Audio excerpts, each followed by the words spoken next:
con nuestra serie de Apocalipsis, la consumación de los tiempos. Vamos al tema número 11. Nos faltan solamente 2 temas más y terminamos el estudio de Apocalipsis. Capítulos 17 y 18. Vamos a hablar acerca de lo que estos 2 capítulos hablan acerca de la caída de Babilonia. La caída de Babilonia. Apocalipsis le dedica 2 capítulos enteros a este tema. Es muy importante y como cristianos tenemos que aprender también a identificar a qué se refiere la Biblia cuando habla acerca de Babilonia. Muchos dicen, bueno, ¿y eso a mí qué? ¿O para qué me sirve? Van a ver que sí nos sirve de mucho, porque este espíritu de Babilonia es el mismo espíritu de pecado que ha estado en el mundo desde el principio casi desde el principio de la creación. Cuando el hombre cayó, cuando el hombre pecó, entonces este espíritu ha estado presente a lo largo de toda la historia y por supuesto a lo largo de nuestra vida también lo estamos viendo, y tenemos que ser muy perceptivos los cristianos. Porque como les he dicho en las pláticas anteriores, por supuesto que cuando la Biblia habla de bestias y dragones y cabezas y cuernos y todo eso, nosotros nos imaginamos monstruos espantosos, pero no, realmente es una forma, una figura solamente literaria que está hablando la Biblia para describir situaciones, conductas, disciplinas, motivaciones incorrectas, y usa ese tipo de figuras solamente. No quiere decir que van a aparecer dragones de esos de la mitología griega y todo eso, sino son personas. Así es que Babilonia se refiere precisamente también a la conducta que el mundo ha tenido en contra de Dios. En resumidas cuentas, ¿cómo va a suceder esto? ¿Qué va a pasar? Bueno, antes de llegar ya a la parte culminante del libro, la parte culminante de Apocalipsis, por supuesto, es la victoria de Jesucristo, ¿verdad? Jesucristo viene como rey, como Señor, a establecer su reino en la tierra, lo que llamamos la segunda venida de Cristo, el regreso de Cristo a la tierra. No nos confundimos con el rapto de la iglesia. ¿Estamos de acuerdo ahí? Sí, a ver, si tienes el esquema de eventos, Carla, por favor. El rapto de la iglesia es primero. Esa no es la segunda venida de Cristo. Cuando hablamos de la segunda venida de Cristo, es hasta el final de Apocalipsis, cuando Cristo ya viene a establecer su reino en la tierra. Cuando la iglesia es arrebatada, cuando somos llevados ante el Señor, que dice Primera de Tesalonicenses capítulo 4, la iglesia va a ser arrebatada. Jesús no pone sus pies en la tierra, es decir, Jesús no viene hasta la tierra para llevarnos, solamente en las nubes, y la iglesia es arrebatada y nosotros nos vamos con el Señor. Cuando hablamos de la segunda venida de Cristo, hablamos cuando ya terminó todo este periodo de la gran tribulación, y entonces viene la segunda venida de Cristo. Si se dan cuenta, aquí dice época de la iglesia, y allá arriba el cuadrito de las nubes azules es el arrebatamiento de la iglesia, como lo describe Primera de Tesalonicenses capítulo 4. Entonces viene la época de la gran tribulación, todo lo que hemos estado hablando, y al final, después de los juicios de las copas y de la caída de Babilonia, entonces es la segunda venida de Cristo. ¿Estamos bien hasta ahí? ¿Están despiertos? Sí. Ok, vamos bien hasta ahí. Entonces, la parte culminante de Apocalipsis, lo más grueso de Apocalipsis es ese momento, la segunda venida de Cristo. ¿Qué va a suceder? ¿Cómo va a suceder? ¿Qué va a pasar con toda la población? ¿Qué va a pasar con toda la creación? ¿Qué cosa el Señor tiene preparada para nosotros que hemos sido parte de su iglesia y de su pueblo redimido por Él? Esa es la parte más importante de Apocalipsis. Antes de entrar ahí, a esos 2 últimos temas, vamos a ver lo que antecede a esa segunda venida de Cristo, que es la caída de este sistema, un sistema que ha llevado a la humanidad al pecado, a la idolatría, apartarse completamente de Dios, representado por un imperio, en este caso ya espiritual, porque físicamente este imperio ya no existe, pero el legado espiritual todavía existe. Así es que el imperio babilónico, que ha traído tanta desgracia a la nación tanto de Israel como al pueblo de Dios, es el que va a caer en este tiempo antes de la segunda venida de Cristo. Cuando vimos en el 14:8, en el capítulo 14:8 de Apocalipsis, uno de los mensajes de los tres ángeles, dice: otro ángel le siguió diciendo: ha caído Babilonia, la gran ciudad, porque ha hecho beber a todas las naciones del vino del furor de su fornicación. Y después, hace 8 días, cuando hablamos de los juicios de las copas, 16-19, dice: cuando la séptima copa es derramada, y la gran ciudad fue dividida en 3 partes, y las ciudades de las naciones cayeron, y la gran Babilonia vino en memoria delante de Dios para darle el cáliz del vino del ardor de su ira. Juan había anticipado la destrucción ya de esta ciudad. Ahora, para entender, hermanos, en nuestro tiempo a qué se refiere Juan con Babilonia, tenemos que remontarnos un poquito al libro de Génesis, para que podamos comprender por qué esta ciudad tiene tanta importancia. Lo que Juan está viendo y que vamos a estudiar hoy en los capítulos 17 y 18 está profetizando 2 aspectos de Babilonia. Por un lado, capítulo 17, vamos a ver lo que es el sistema religioso. Todas las religiones, todos los pensamientos, todas las corrientes ideológicas que se han centrado en el hombre y no en la salvación por fe en Cristo Jesús. Todas las religiones y pensamientos del mundo que han apartado la mente, el corazón de la gente del verdadero Dios, todo eso compone el sistema religioso de Babilonia. Y es a lo que está refiriéndose todo el capítulo 17.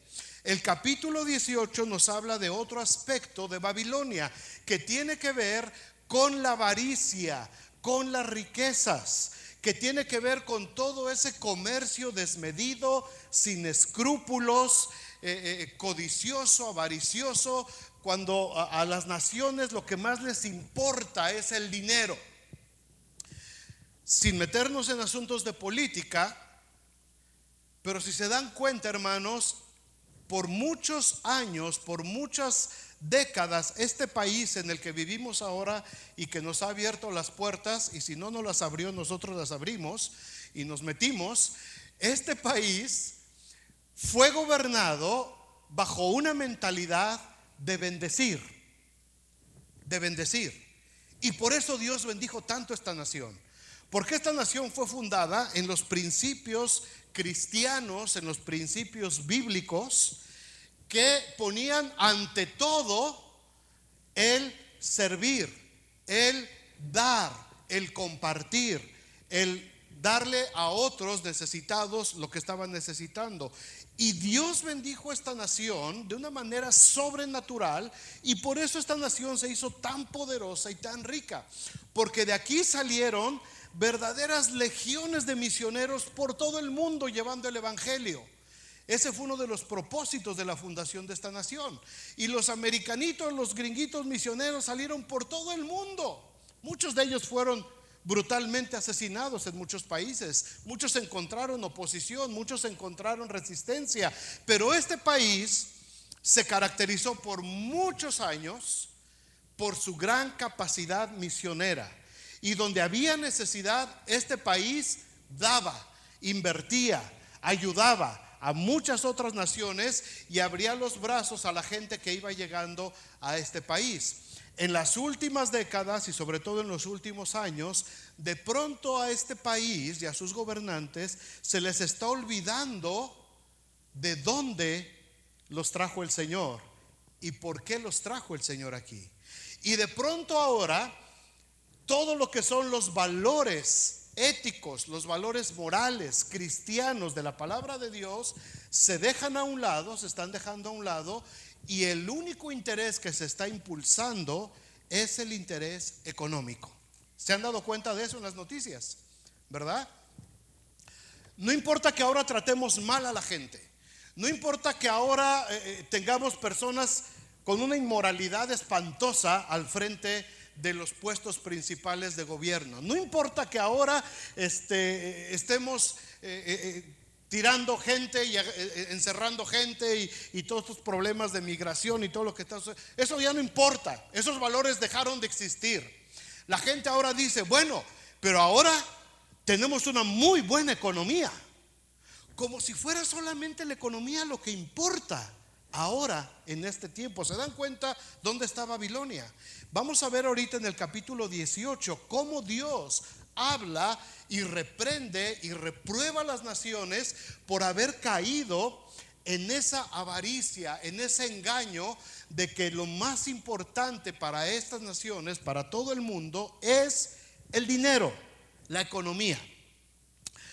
Ambos, tanto lo religioso como lo comercial, tienen relación uno con el otro, porque sus raíces se remontan, como les dije, al libro de Génesis, y en Apocalipsis, en la tribulación, están relacionadas con el imperio del anticristo. En ambos lados, tanto en Génesis como en Apocalipsis, vamos a ver referencias a la fornicación, a una ciudad, a las riquezas, a las abominaciones de la idolatría en estos dos capítulos de Apocalipsis. Hermanos, cuando vemos en la Biblia referencias, y quiero que lo entiendan bien, sobre todo si hay jóvenes aquí, cuando vemos en la Biblia constantemente, sobre todo en el Antiguo Testamento, referencias a este tipo de palabras, cuando le hablan los profetas y se refieren a adulterios, a fornicaciones, a prostitución, a rameras, que son prostitutas, esto se debe a que la relación matrimonial, hermanos, en el plan de Dios fue la corona de la creación. ¿Están conmigo? Cuando Dios hace al hombre y hace todo pum, pum, pum, y vio que era muy bueno, pero no estaba bien que el hombre estuviera solo.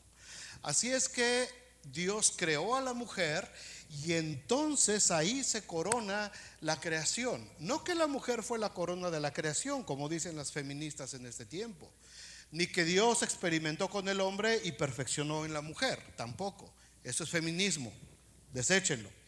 Dios creó al hombre y a la mujer de una manera perfecta, ¿ok? Como un complemento esencial. Cuando este complemento se une, entonces es lo máximo de la creación, porque a través de la unión del hombre y la mujer iba a venir la descendencia por generaciones, a diferencia de los animales en quienes Dios había soplado aliento de vida, es decir, Dios había depositado su espíritu. Dios creó todos los animales y toda la creación solamente con el poder de su palabra, ¿verdad? Y dijo Dios: sean los seres al lado, los que vuelan, y pobles el mar con todos los que nadan, y los grandes monstruos marinos, y créense esto, y se creó esto, y vio Dios que era bueno, y acá y allá, pum, se hizo toda la creación. Pero cuando entras a la creación del hombre, es la única vez que dice: y sopló Dios aliento de vida, y fue el hombre un ser viviente. Esto no significa vida física, significa vida espiritual. Dios sopló en el hombre su espíritu y fue un ser viviente. ¿Por qué no lo sopló en la mujer? Porque cuando hace dormir al hombre y saca a la mujer de un costado de Adán, la presenta, y ya no dice la Biblia ahí que también le sopló a la mujer? Porque en el momento en que saca del hombre, el Espíritu de Dios ya iba en el ADN de la mujer. Así es que Dios, en esta perfecta unión, hermanos, a la que llama, y después Moisés dice: por tanto, lo que Dios unió. ¿Por qué? Porque Dios está llevando a esta relación al nivel más alto de la creación. Fue lo más hermoso que Dios pudo crear. Por nuestro duro corazón, dijo Jesús, es que nosotros la regamos y nosotros hemos andado de aquí para allá y hemos cometido un montón de errores y nos divorciamos y nos volvemos a casar y nos juntamos y nos rejuntamos y nos desrejuntamos toda la humanidad. ¿Por qué? Porque no habíamos entendido quizás este principio de parte de Dios, pero ahora ya lo entendemos, ¿verdad que sí? Sí, ok. Partamos de ahí, ya lo entendimos. Estamos con Babilonia. Dios crea la unión matrimonial como lo más perfecto de la creación. Y Dios dice: lo que Dios ha unido no lo separa el hombre. Sin embargo, a causa del pecado, a causa de nuestra desobediencia a Dios, esto que era perfecto como la máxima corona de la creación de Dios, por nuestro pecado se empezó a deshacer y empezó a entrar precisamente adulterio. De pronto el hombre empieza a ver a la mujer de su prójimo y dice: no está nada mal, y entonces se voltea para este lado, y la mujer dice: no está nada mal el hermanito, y entonces empieza a voltear para el otro lado. Y mujeres se dan cuenta, las mujeres empiezan a dar cuenta, estoy hablando de Génesis, se empiezan a dar cuenta que sus atributos vuelven locos a los hombres. Y la mujer dice: esto me puede significar ganancias. Y entonces nace lo que se llama el oficio más antiguo del mundo, que es la prostitución. La mujer usa sus encantos para seducir a los hombres que también ahí van, y empieza lo que es esta abominación delante de Dios, que es la prostitución, es decir, ofrecer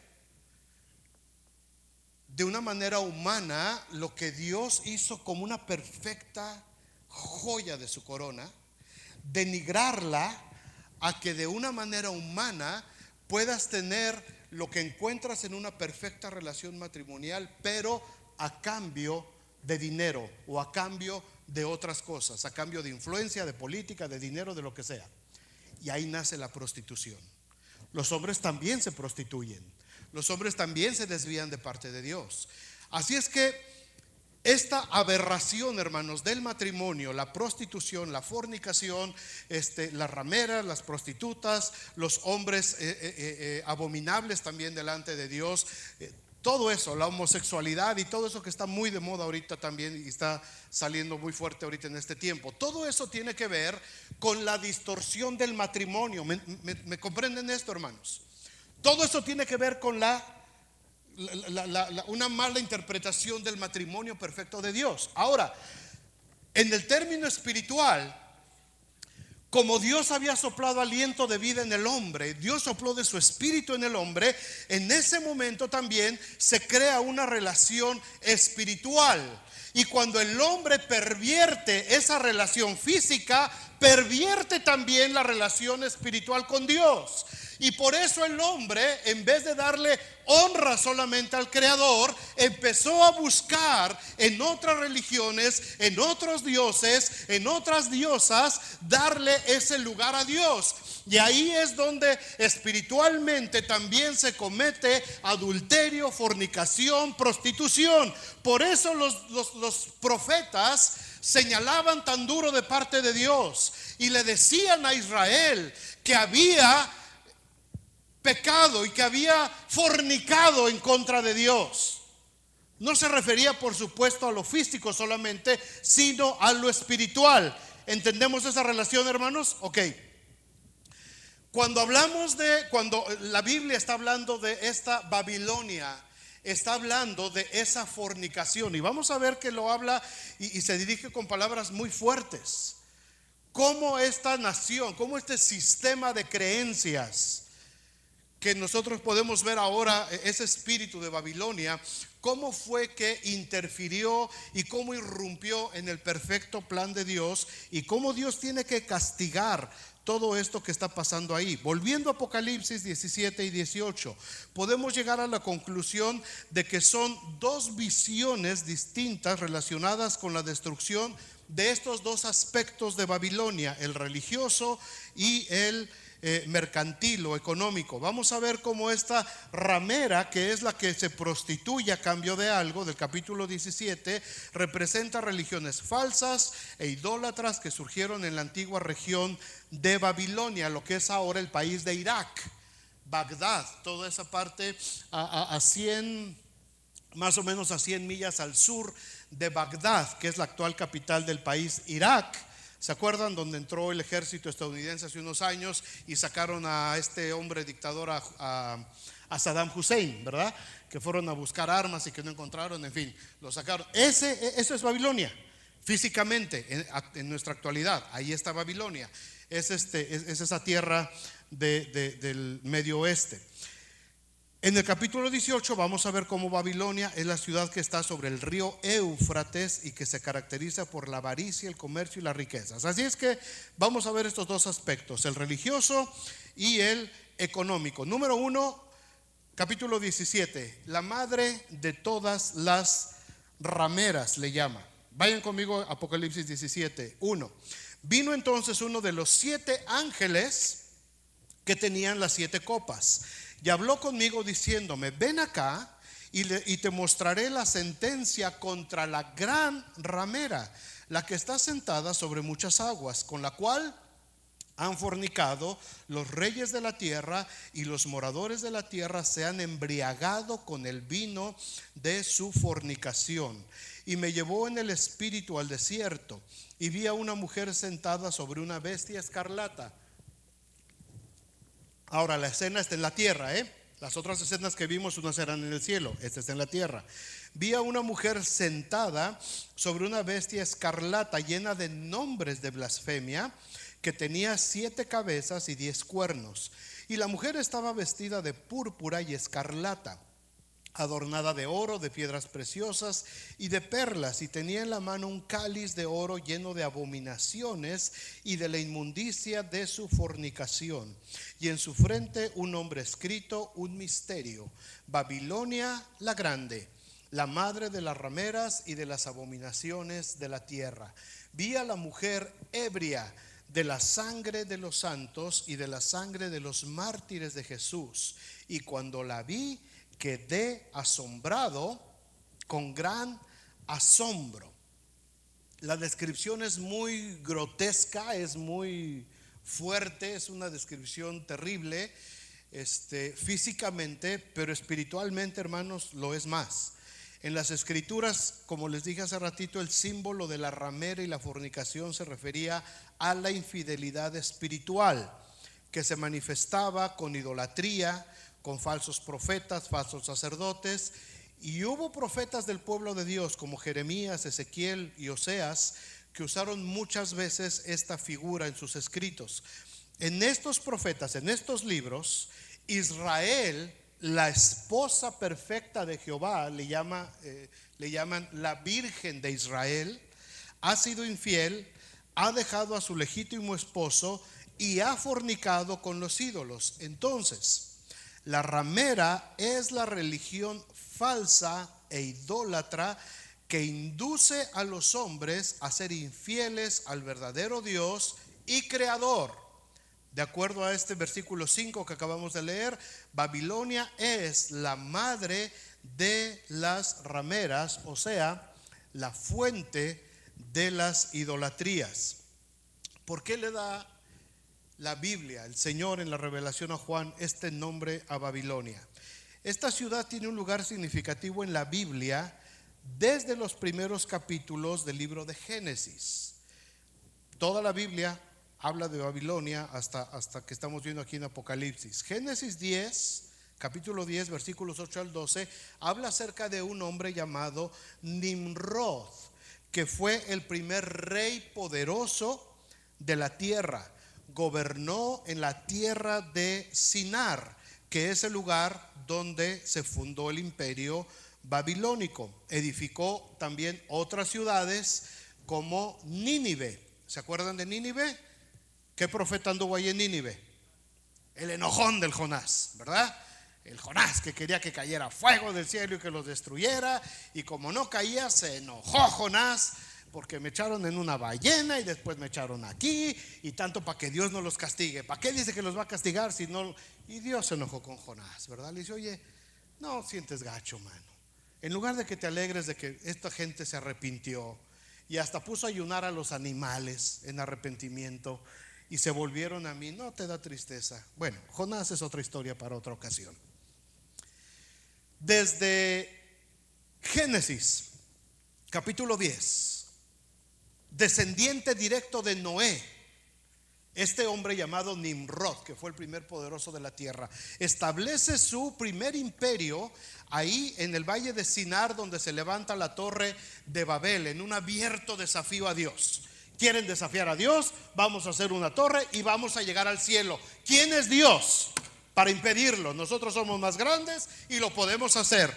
Y Dios los tuvo que desbaratar y los tuvo que deshacer de ahí. Se menciona ahí que esta torre de Babel, que significa puerta de Dios, se edificó, fue un proyecto que se edificó contrario a la voluntad divina. Dios nunca le dijo que le construyeran esa torre. Dios nunca habló de esto. Dios condenó el hecho de que estaban construyendo eso porque no era para glorificar a Dios, era para glorificar al hombre. Nimrod quería dejar su nombre para todas las generaciones. Yo hice esta torre y quería establecer ahí. Así es que establece este reino. Ese es el nacimiento del imperio babilónico. A lo largo de la historia vemos cómo este imperio fue creciendo, se fue desarrollando. Es el periodo neobabilónico, aproximadamente 600 años de Cristo, cuando el emperador Nabucodonosor, mejor conocido como Nabu, llevó exiliados a los judíos, ¿verdad? Entró Nabu, Dios lo estaba usando a él. Dios lo estaba usando a él. No que él fuera demasiado importante. Dios le permitió. ¿Por qué Dios permite a veces el sufrimiento? ¿Por qué Dios permite que pasen estas cosas? Vean el capítulo anterior del libro de Job que vimos este miércoles para contestar esa y otras preguntas. Nabucodonosor, emperador de Babilonia, se llevó a Daniel y a muchos judíos exiliados como castigo de parte de Dios. Inician los 70 años del exilio en Babilonia. Los profetas hablan mucho de Babilonia. Dios lo usó para castigar a Israel, pero Dios también prometió que Babilonia sería destruida a causa de su enemistad con el pueblo de Dios. Es muy significativo, hermanos, que el mensaje dirigido a Babilonia también en Isaías capítulo 14 incluye un párrafo acerca del lucero de la mañana. Lucero era Satanás, era Luzbel, era la luz, era el que estaba enfrente del trono de Dios. E Isaías se refiere a Babilonia como el lucero que cayó, que fue desterrado porque se enalteció y se rebeló en contra de Dios. Así es que Babilonia tiene el espíritu de Satanás, que se rebeló en contra de Dios. Ahí es donde opera este espíritu. Babilonia, la idólatra y Satanás están íntimamente relacionados. La ciudad, religión y una cosmovisión muy materialista de esta ciudad va en contra de Dios porque busca la gloria del hombre. Hermanos, aplicación práctica, despierten. Todas las religiones que les ofrezcan que ustedes tienen el poder adentro para poder hacer lo que quieras.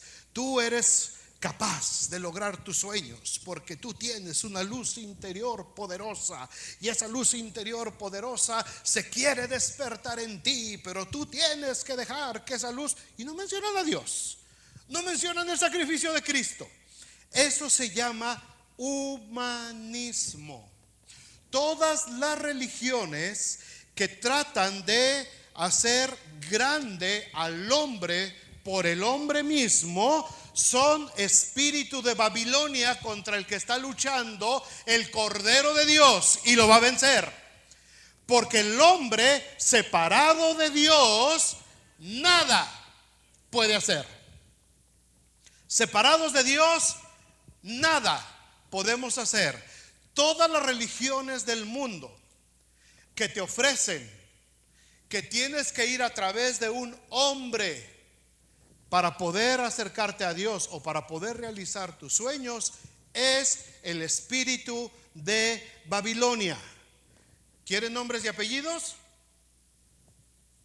Ok. Los testigos de Rusel, Biblias rojas, atalayas, trajecito, aún en verano con el calor a 90 grados, tocando puertas. Lo que te están ofreciendo es: sí, tú puedes llegar al cielo, pero primero tienes que pasar por las enseñanzas de nuestro líder supremo y ser aprobado por lo que el sagrado consejo designe sobre tu vida. Eso es Babilonia. ¿Quieren otro? Ok. Pantalón negro, camisa blanca, corbata, bicicleta. ¿Ok? ¿Puedes llegar al cielo? Sí. ¿Jesucristo es el Hijo de Dios? Puede ser que sí.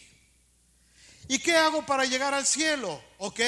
Necesitas vivir de acuerdo a las instrucciones reveladas al santísimo profeta José Smith en este libro que es considerado el tercer evangelio, llamado el libro del Mormón. Una vez que cumplas con esto, probablemente tengas acceso para acá. ¿Y qué me ofrece además de esto? Bueno, no puedes tomar café. Ya empezamos mal. Pero puedes tener todas las mujeres que quieras.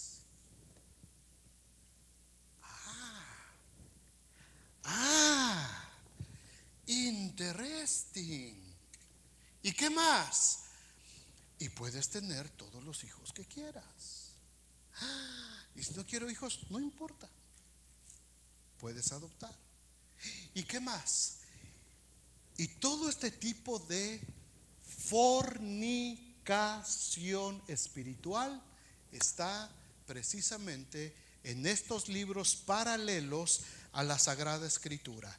Iglesia de Dios, Iglesia Church of God, Iglesia nosotros, Vida Nueva South Bend Church of God, nuestra única regla de fe y la única autoridad que aceptamos es la palabra de Dios.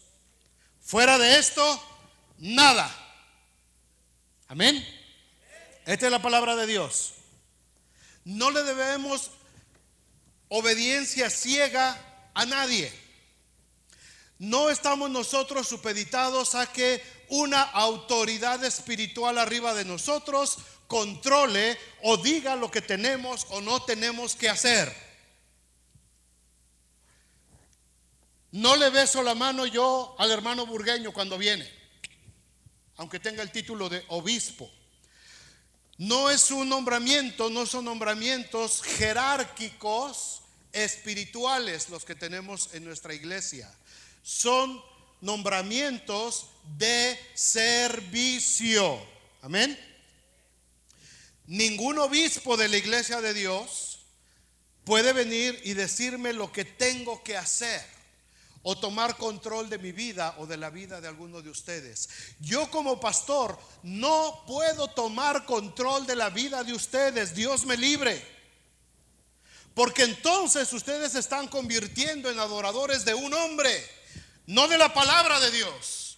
Ustedes están tratando de venir a través de un hombre, no del sumo sacerdote que es Cristo Jesús. De balde estaría escrito todo el libro de Hebreos. Si ustedes tienen que venir a través de mí o de algún pastor o de algún líder espiritual para acercarse a Dios. Yo no le perdono pecados a nadie. El único que perdona pecados aquí se llama Cristo, el Hijo de Dios. ¿Por qué? Porque Él es el que pagó por esos pecados. Él es el único que tiene el poder de perdonar pecados. ¿Podemos dar un consejo? Por supuesto que sí. ¿Me puedes preguntar de algo? Por supuesto que sí.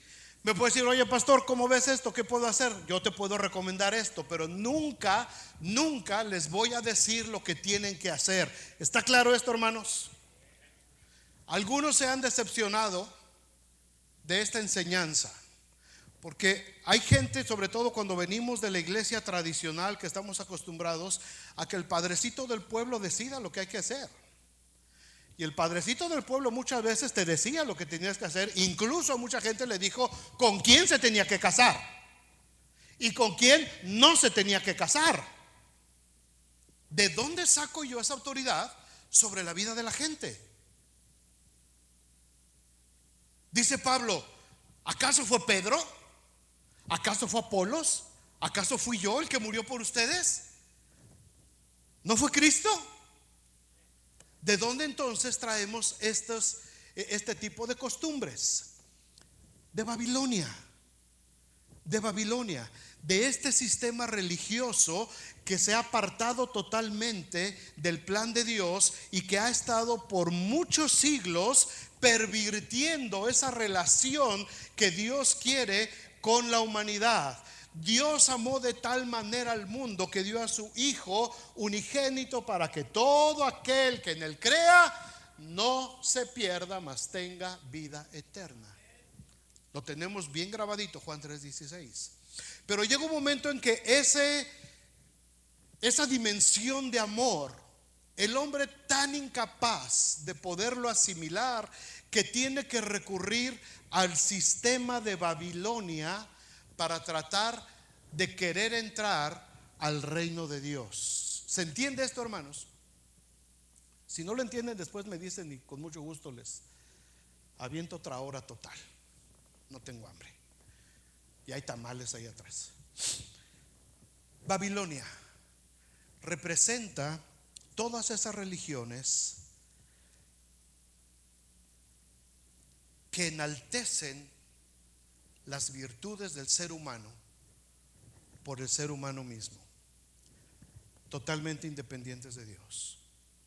Muchos cristianos, muchos pastores evangélicos han caído en esa trampita, han caído en ese engaño y han empezado a predicar mucho acerca del humanismo. ¿Por qué? Porque es atractivo, porque a la gente le gusta escuchar. Cuando andas todo ponchado, todo, no hay nada mejor que escuchar: hey, hay un gigante dentro de ti, tú puedes, sal, levántate, mira, es un nuevo día, una nueva oportunidad, banderita, banderita, banderita tricolor. Y a la gente le encanta que le emocionen, que le llenen la cabeza de humo.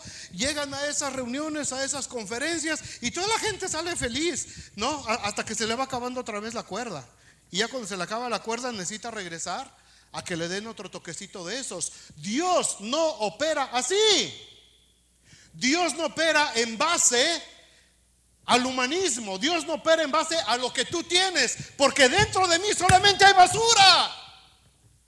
Dios opera a través del Espíritu que sopló en mí aliento de vida. Cuando yo dije Jesucristo es el Señor y nací de nuevo por virtud del amor de Dios, y entonces Dios sopló en mí aliento de vida, porque estaba muerto en el pecado, pero ahora he sido vivificado en Cristo Jesús. El único que tiene el poder de actuar en mí es el Espíritu Santo de Dios. No soy yo. Dentro de mí no hay ningún gigante. Dentro de mí no hay nada positivo. Dentro de mí no hay aquel gigante que va a despertar y que dentro de mí hay basura. El único que me da fuerza y lo único que vale de mi interior es el Espíritu Santo de Dios, que mora y habita permanentemente en nosotros. Dios no comparte su gloria con nadie. Babilonia en la Biblia, se los puse allí en sus boletines, si lo tienen ahí se los puse, no se los voy a dar todo. Ahí es donde aparece mencionado Babilonia, este espíritu, este imperio que trajo destrucción a la nación de Israel. La religión idólatra de Babilonia. La historia, fíjense bien, la historia que se encontró en escritos babilónicos. Esto no lo dice la Biblia, esto no lo dice literalmente la Biblia, pero estos son parte de la historia del imperio babilónico que está registrado en las bibliotecas que documentaron por la arqueología escritos babilónicos de esa época. Nos da información acerca de esta religión antigua de Babilonia. La esposa de este hombre que les mencioné, llamado Nimrod, descendiente de Noé, se llamaba Semiramis. Semiramis, ¿no conocen a nadie así? Qué bueno, gracias a Dios. Semiramis era una sacerdotisa idólatra. Esta mujer dio a luz un hijo al que llamó Tamuz, del cual se decía que había sido concebido milagrosamente y que era el salvador de su pueblo, cumpliendo lo que Dios había dicho en Génesis 3:15: la simiente de la mujer te herirá en el calcañar, refiriéndose a Jesucristo. Ya en ese entonces Babilonia tenía la leyenda, la historia, porque Nimrod, descendiente de Noé, conocía la historia de Dios, de que este hijo llamado Tamuz era precisamente la promesa de Dios. Este Tamuz fue asesinado por un animal salvaje y después resucitó. La leyenda de la madre y el hijo fue incorporada a los ritos babilónicos, así como a varias religiones paganas. Las imágenes, si les suena conocido esto, aquí está el origen. Las imágenes de la madre como reina del cielo, llevando al bebé en brazos, se encuentran por todo el mundo antiguo, junto con ritos religiosos que prometían la limpieza de pecados. En 1000 años, esa religión adoptó distintas formas y llegó a ser la creencia de muchos imperios y países del mundo, como Egipto, Canaán, Grecia y toda esa parte de Europa y del Medio Oeste. En el libro de Ezequiel, capítulo 8, versículo 13, fíjense la profecía de Ezequiel. Me dijo después Dios: vuélvete aún más y verás abominaciones mayores que estas. Y me llevó a la entrada de la puerta de la casa de Jehová que está al norte, y he aquí mujeres que estaban ahí sentadas endechando ¿a quién? A Tamuz. Luego me dijo: ¿no ves, hijo de hombre? Vuélvete aún, verás abominaciones mayores que estas. El profeta protesta contra el rito de estar llorando a Tamuz. Existía este ser al que se idolatraba, y era la imagen de la mujer cargando a un niño. Así es que esa imagen no viene de España, ni viene de la religión católica, viene de muchísimos siglos atrás. El profeta Jeremías 7:18: los hijos recogen la leña, los padres encienden el fuego y las mujeres amasan la masa para hacer tortas a la reina del cielo y para hacer ofrendas a dioses ajenos, para provocarme a... Nuestro Dios es celoso, hermanos, y no comparte su gloria con nadie. Esta imagen del profeta Jeremías es terrible y es una imagen de lo que es Babilonia, este sistema religioso. Los hijos, desde los hijos, los niños participando ya en el rito, los niños recogiendo la leña, los papás, los varones, los hombres haciendo el fueguito, y las mujeres haciendo las tortitas para ofrecérselas a este sistema religioso que corrompió a la nación de Dios. ¿Qué significa esta ramera que vemos aquí en el capítulo 17? A raíz de estas características, hermanos, que hay entre la religión que comenzó en Babilonia y las prácticas de nuestra época, lo que ha pasado últimamente en nuestros años en la iglesia, algunos comentaristas opinan que la ramera es esa rama, puede ser esas ramas del cristianismo, las costumbres paganas que aparecieron en la iglesia cuando se identificó con el imperio romano desde tiempos de Constantino en el siglo III, y posteriormente también se señala la gran influencia política de la religión, en este caso por ejemplo del Vaticano, una relación tremenda con todas las naciones de la tierra. Todo mundo, todos los reyes de la tierra tienen que ver con el Vaticano, y todo el mundo está pendiente de lo que diga el Papa en Roma, y de lo que diga él dependen muchas decisiones del mundo. Por eso ese hombre tiene que tener una prudencia y una sabiduría excepcional, porque una palabra mal dicha, un comentario fuera de lugar puede provocar una crisis mundial. Aun cuando va en el avioncito y cuando lo van entrevistando, tiene que tener mucho cuidado con cada palabra que dice, porque todas las naciones de la tierra, sean o no sean cristianas, están muy pendientes de lo que se puede provocar ahí. El capítulo 17 dice que esta ramera es la madre de toda religión que exalta los ritos y obras humanas, no conduce al hombre a una relación personal con Dios a través de Jesucristo. Los cristianos del primer siglo vivieron bajo la influencia de Babilonia en esas religiones. Hermanos, cuando habla aquí el apóstol Juan en esta revelación, en este lenguaje que podría parecer ofensivo, que se usa para referirse a la gran ramera, y el cáliz, dice, lleno de las abominaciones y de la inmundicia de su fornicación, muestra que la idolatría y la religión falsa son una terrible ofensa contra Dios. ¿Están de acuerdo? Espero que sí. Si no, ahí me platican cómo les fue. Según este capítulo, hermanos, 17 de Apocalipsis, la religión va a estar aliada a la bestia, al anticristo, por un tiempo. Después la bestia y sus aliados la van a destruir. ¿Cuándo va a pasar esto? El hecho de que los reyes se aliaron con el anticristo y van a destruir este sistema religioso para atraer la atención solamente sobre el anticristo. O sea, él va a destruir este sistema religioso y él se va a convertir en el centro de la adoración mundial. Algunos piensan que esa religión va a llegar a su fin cuando en la mitad de la tribulación la bestia forme su propia adoración en Jerusalén. La bestia, versículos 7 al 14, vamos a verlo rapidito y dejamos a la otra bestia para la otra semana. El anticristo no es el personaje central en este capítulo 17 de Apocalipsis, pero habla de él. Así es que dice el versículo 7 y 8: y el ángel me dijo, ¿por qué te asombras?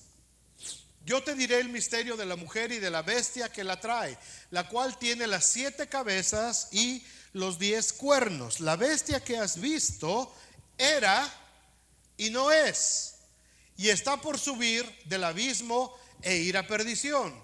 Y los moradores de la tierra, aquellos cuyos nombres no están escritos desde la fundación del mundo en el libro de la vida, se asombran viendo la bestia que era y no es. Y wow, esto está muy loco, ¿verdad?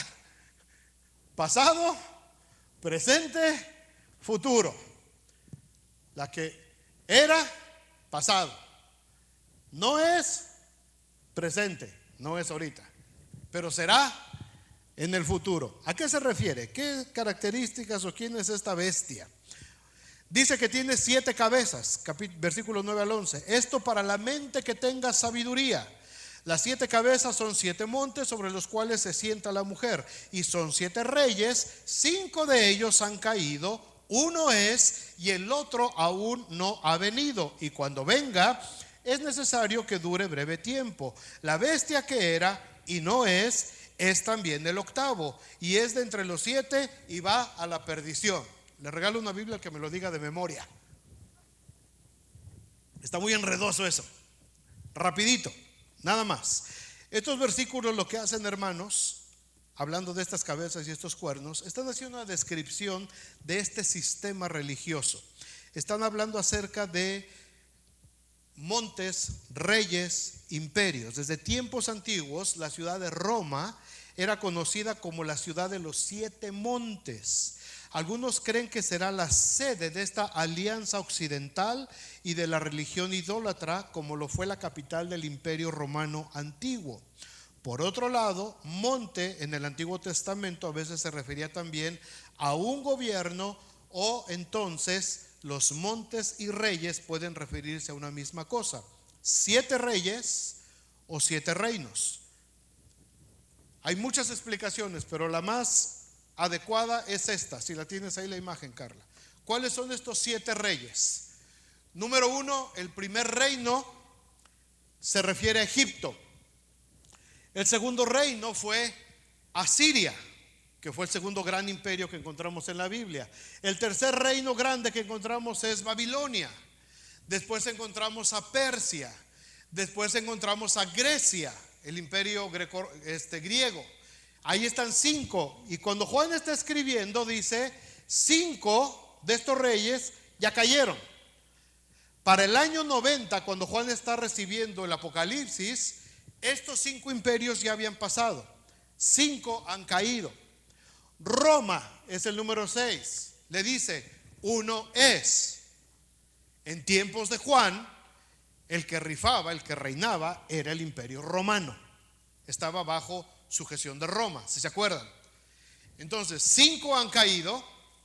Uno es, en el tiempo de Juan, es Roma.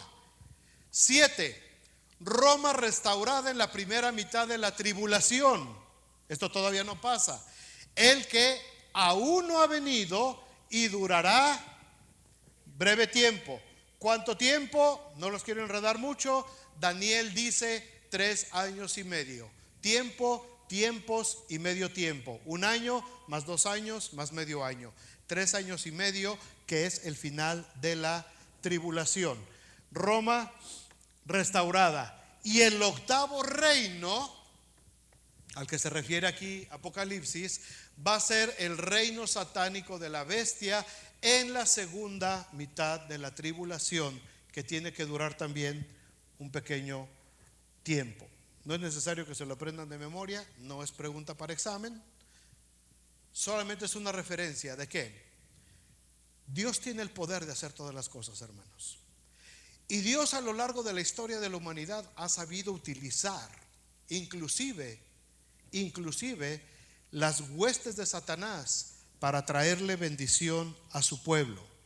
Habla también aquí de 10 cuernos, versículos 12 al 14. Los 10 cuernos que has visto son 10 reyes que aún no han recibido reino, pero por una hora recibirán autoridad, como reyes juntamente con la bestia. Estos tienen el mismo propósito y entregarán su poder y su autoridad a la bestia. Pelearán contra el cordero y el cordero los vencerá, porque él es Señor de señores y Rey de reyes. Y los que están con él son llamados, elegidos y fieles. Las explicaciones, hermanos, que da este capítulo sobre el anticristo nos enseñan que su imperio es una continuación de los esfuerzos satánicos desde la antigüedad para oponerse a los planes divinos y al pueblo de Dios a través de los imperios humanos. Al final de la historia, este imperio va a ser inspirado, que va a ser querer ser fortalecido por Satanás, y el cordero lo va a vencer. Eso es lo que va a suceder. Cristianos, en este tiempo, nosotros, hermanos, y déjenme hilarlo un poquito con lo que ministraba en el tiempo de la adoración. Estaba hablando a propósito de la canción que estaban cantando los hermanos de la alabanza sobre el fuego de Dios, sobre ese fuego poderoso, ese fuego que consume, ese fuego que es celoso, ese fuego que no admite que haya nada más que lo contamine. Y a lo largo de la historia, todos estos imperios, hermanos, han traído una contaminación espiritual espantosa a la humanidad. Contra este imperio, contra esta bestia, contra esto es contra lo que está luchando el Cordero en el capítulo 17 de Apocalipsis. Se oye muy enredoso y uno se pierde en todas estas figuras que presenta Juan. Pero lo más importante, hermanos, que nos queda en nuestro corazón en este capítulo 17. La próxima semana, si Dios permite, lo terminamos y vemos el 18. Dios es Dios. El Señor sigue siendo Dios a lo largo de los siglos, a pesar de las aberraciones de la historia humana, a pesar de nuestras propias aberraciones. Dios sigue siendo Dios. Y cuando Dios nos creó, y cuando Dios puso en nosotros ese aliento de vida, ese Espíritu de Dios, cuando Él sopló y nosotros recibimos ese aliento de vida, Dios no estaba pensando en Babilonia. Dios no estaba pensando en que nosotros íbamos a quitar su fuego e íbamos a poner fuego extraño en nuestro corazón. Dios no estaba pensando en eso. Dios estaba pensando en una relación permanente, eterna, inmortal entre Él y yo.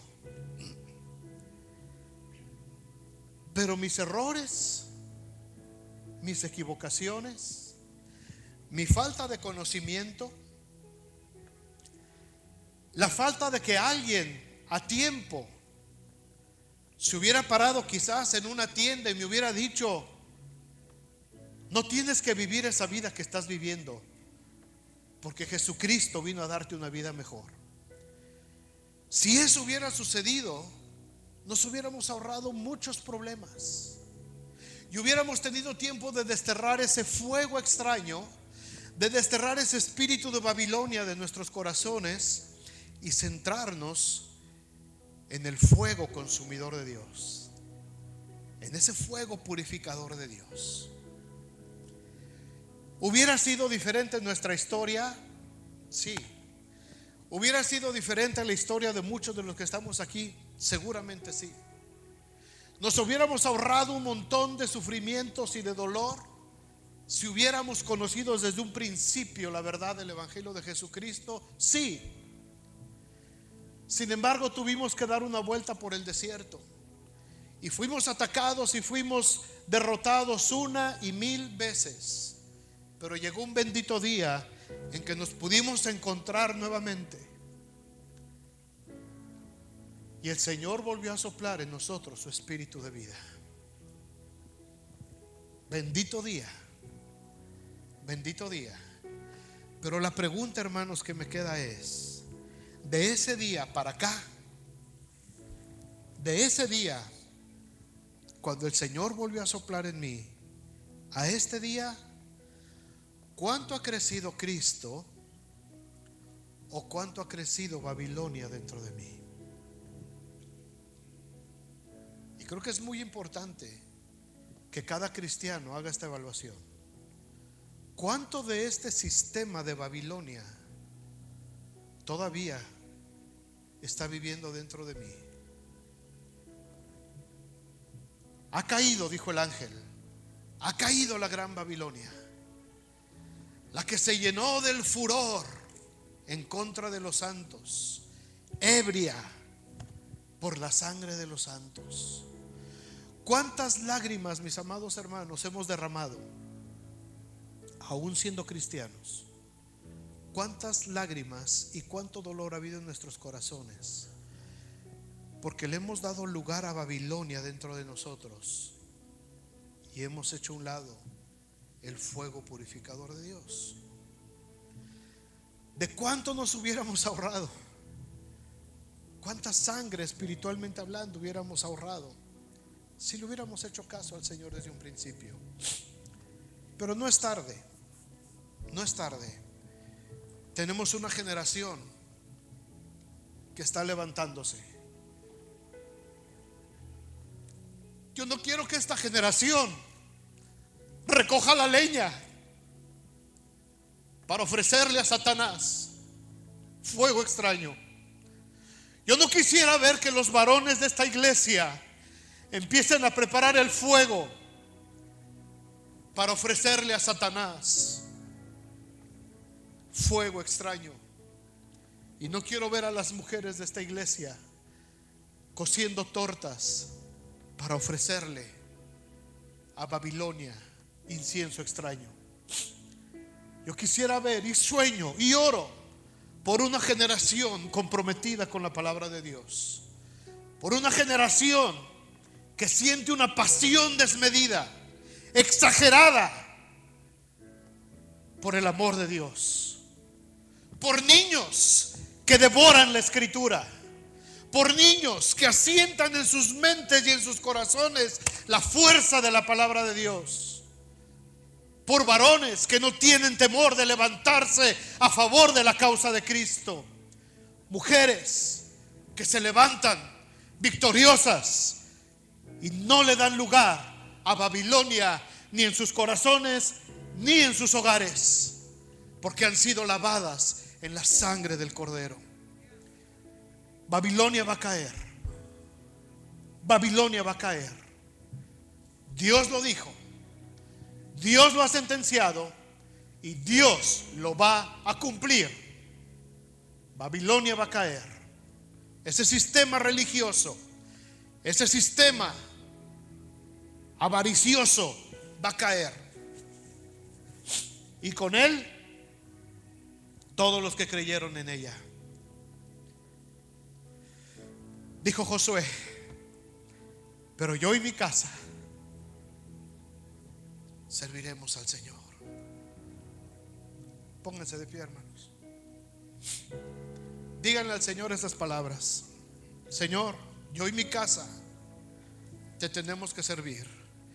Yo y mi casa tenemos que sacar a Babilonia como de lugar de nuestras vidas, de nuestro hogar. Yo y mi casa tenemos que rendirnos ante ti. Yo y mi casa, porque tú formaste esa relación perfecta llamada matrimonio, y con ella el Señor estaba simbolizando esa unión permanente espiritual con Dios. Por la dureza de nuestro corazón, quizás fracasamos en nuestros matrimonios, quizás cometimos errores, y quizá hay cosas que no vamos a poder remediar, pero nuestra relación espiritual con Dios sí la podemos remediar. Nuestra condición espiritual con Dios sí la podemos remediar. Si nos divorciamos de Él y fornicamos con Babilonia, hay tiempo de arrepentimiento, hay tiempo de reconocerlo y decir: Señor, yo necesito volver a ti. Yo no quiero vivir en Babilonia. Yo no quiero vivir en pecado. Yo no quiero vivir en fornicación y adulterio espiritual. Yo quiero vivir en una perfecta y limpia unión con aquel que me dio la vida, con aquel que selló en una cruz nuestro convenio, nuestro pacto, con aquel que puso un nombre nuevo en mi corazón.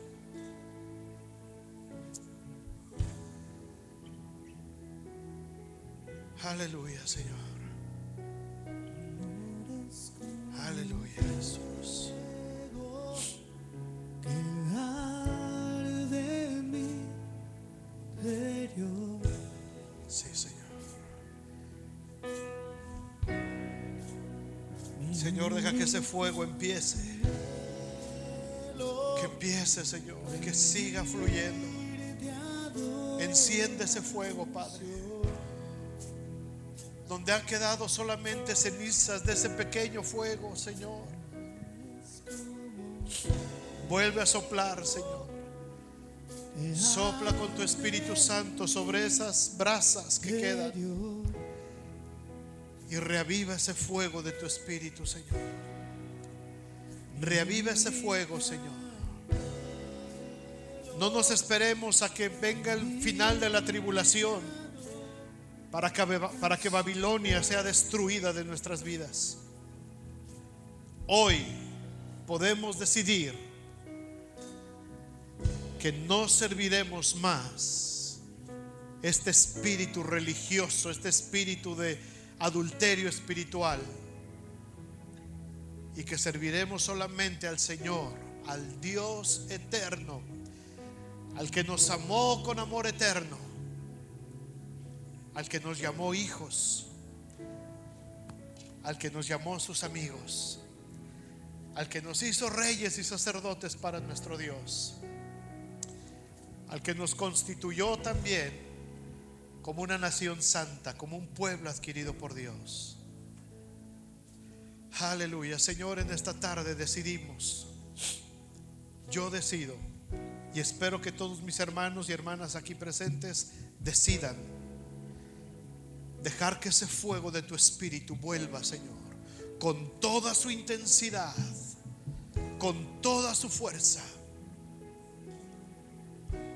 a quemar toda inmundicia dentro de mí, dentro de mi ser, dentro de mi mente, dentro de mi carácter, de mi temperamento, hasta de mi salud, en el nombre de Jesús. Quema, Señor, quema con tu fuego, consume todo mi interior, consume, Señor, que no quede rastro, que no quede rastro de Babilonia dentro de mí, Padre. Consúmelo, Señor, y que solo haya lugar para esa visión celestial del Cordero de Dios venciendo sobre toda adversidad. Gracias, Señor. Gracias, Padre. Ahora, amados hermanos, que la gracia del Señor Jesucristo, el amor de Dios, la comunión de su Espíritu Santo sea con todos nosotros, con nuestros hermanos que están de viaje. Que el Señor les guarde.